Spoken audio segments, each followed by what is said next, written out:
సరే స్వామి నేను చెప్పాల్సింది చెప్పినాను జాగ్రత్త. సరే నేనైతే ఇంకెవరికి సపోర్ట్ చేయలేను కదా, నేను కమ్యూనిస్ట్ నేను ఎందుకు చేస్తాను. ఇంకో ఓల్డ్ సిటీ ఓల్డ్ టౌన్లో రామకృష్ణ ఇంకోటి ఉండేటువంటి వాడు, అతను నిలబడినాడు.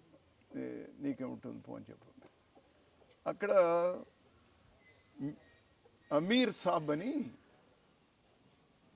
అని మీ తెలంగాణ వాడు, ఇది నల్గొండ డిస్ట్రిక్ట్లో ఇంకో ఊరేది మన రంగారెడ్డి ఎమ్మెల్యే వాళ్ళ ఊరు, సిపిఎం మిర్యాలగూడ, వాంది మిర్యాలగూడ.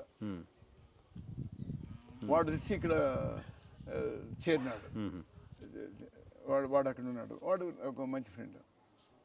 వాడు పోయి అందరికీ చెప్పేశాడు, కోనారెడ్డి ఇట్లా రఘువీరారెడ్డి అన్నాడు, నువ్వు చేస్తే ఎంత పోతే ఎంత. ఓకే. వీళ్ళందరూ రేయ్ మేము వారికి చేసే సమస్య లేదు, నువ్వు పోటీ చేస్తావా చెయ్యి, లేదంటే మేము మాత్రం ఆయన చేసేలేదు, మేము రామకృష్ణకే చేస్తాము. ఓకే. ఇది కొత్త పంచాయతీ వచ్చింది ఇది అనుకొని అట్లా ఇట్లా చూస్తే నేను ఏం పరిస్థితి అనేది అసెస్ చేసి, నేను పోటీ చేయకపోతే 100% అతను ఓడిపోతాడు. అతను ఓడిపోవడం పక్కా, మీకు అర్థమైంది అది. కోనారెడ్డి గ్యారంటీ ఓడిపోతాడు. నేను కంటెస్ట్ చేసినా ఓడిపోవచ్చు, గెలవడానికి అవకాశం ఉంది. ఓకే. అతనికి యాంటీకి పడే ఓట్లని మీరు తీసుకుంటారు. అతనికి యాంటీగా పడే ఓట్లు నాకు వస్తాయి.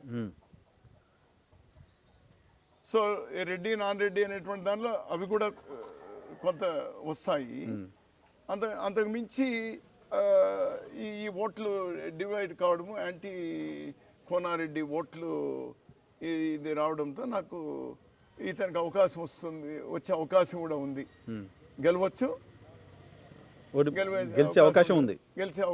మీరు పోటీ చేయకపోతే గ్యారంటీ ఓడిపోతాడు. ఇది 1 or 2 days బాగా ఆలోచన చేసి వీళ్ళతో ఎవరితో చెప్పలేదు నేను. సరే పోటీ చేస్తా పోరా అని చెప్తే నేను